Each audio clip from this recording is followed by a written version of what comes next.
C'est lundi, comme d'habitude, les nouveaux arrivages de la semaine disponibles à la SAQ.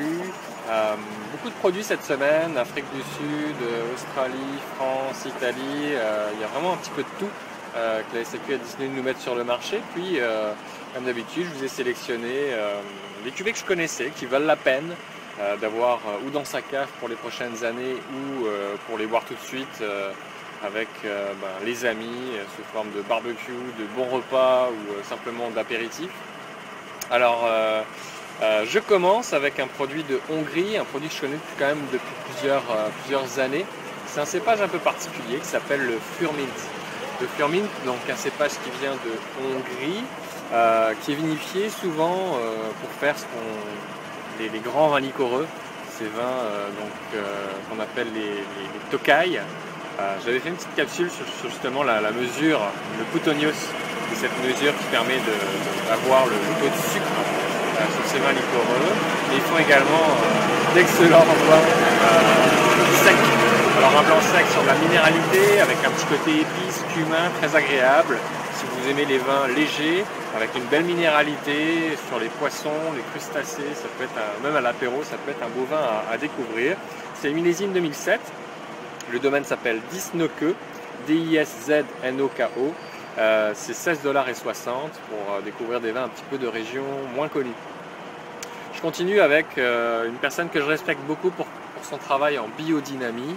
Vous savez, ce mode de culture, je dirais même cette façon de penser, cette philosophie de travail qui va au-delà du bio.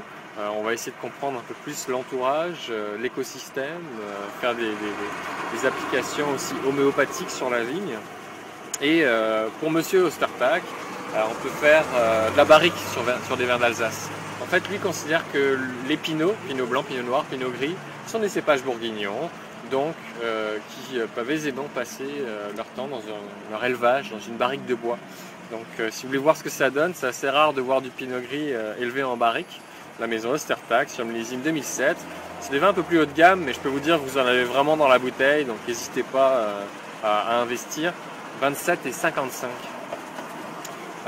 D'habitude, je suis pas trop pour les très grosses maisons, coopératives, etc. Mais quand le boulot est bien fait, il faut l'admettre, il mérite autant que les autres d'être présents à l'appel. On a sur une appellation qui s'appelle Montagny, donc on est vraiment sur le sud de la Bourgogne. C'est Louis Roche qui produit ça. Fait intéressant, on est sur un millésime qui a beaucoup fait parler de lui, qui est le millésime 2005.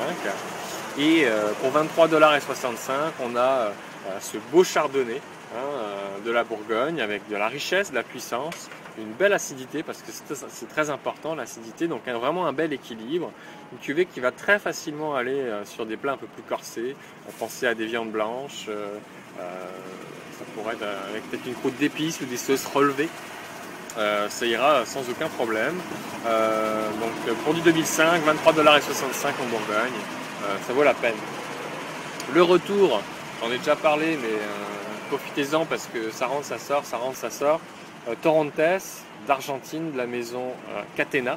La gamme s'appelle Alamos, c'est le millésime 2009 pour 15,55 $. Vous avez, c'est un vin extrêmement expressif, des notes de fruits exotiques, de fleurs, c'est sec, c'est frais, c'est passe-partout un petit peu quand on cherche des blancs que tout le monde aime un peu.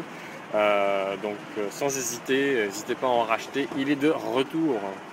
J'ai eu la chance de rencontrer une des personnalités italiennes, je dirais, qui fait partie de la famille Massi. Il m'avait avoué, en fait, au-delà de faire des vins de la Valpolicella, Amarone, etc., avoir un projet donc, en Argentine, dans la vallée de Tupungato. Donc c'est la famille Massi qui a investi là-bas. Et ils font un assemblage très particulier. On sait que dans la Marone, ou dans la Valpolicella, le cépage dominant est le Corvina, un cépage vraiment indigène. Et là, il a décidé de planter ce cépage très local, en fait, en Argentine, dans la vallée de Tupungato, et de le marier avec un autre cépage emblématique d'Argentine, c'est le Malbec. Donc on se retrouve avec un assemblage de Corvina et Malbec, très original. Ça s'appelle Corbec. C'est le millésime 2008, c'est 28,60 $. Donc si vous voulez le côté très nouveau monde, c'est-à-dire explosif au nez, quand même de la puissance, mais avec une patte quand même ancien monde au niveau de la facture de ce vin-là, c'est-à-dire quand même un bel équilibre, bien réfléchi, rien qui dépasse ou qui est en trop. Ça peut être une cuvée à découvrir pour vous et votre entourage. Puis je termine avec la maison Penfolds, pas très original vous me direz, mais quand je suis arrivé au Québec, j'ai commencé à découvrir les vins australiens par la maison Penfolds et sur toute la gamme des Bean qui est disponible sur le marché. Mon préféré a toujours été le Bean 407. Le Bean 407, c'est le millésime 2007 qui est disponible, c'est un petit peu plus cher, mais si vous prenez le temps de le carafer une bonne heure avant, vous allez voir tout le côté fondu, la souplesse de cette cuvée. Donc 32,25 $. Quand même une cuvée d'un bon rapport qualité-prix. On peut tirer le chapeau à Penfolds pour la constance à chaque année au niveau de la qualité de leur cuvée. Donc ça finit ces 6 sélections de vins de cette semaine avec de la pluie ce matin, de la brume, fait pas trop chaud donc ça va être agréable quand même pour travailler. Et n'oubliez pas d'en parler autour de vous, faites-en profiter vos amis, cette capsule avec les coups de cœur. N'hésitez pas à me faire vos commentaires, vous avez des questions, vous me les posez, si je peux y répondre, ça me fera plaisir. Donc vinotv.ca ou sur Facebook, facebook.com/vinotv. À bientôt, bonne semaine!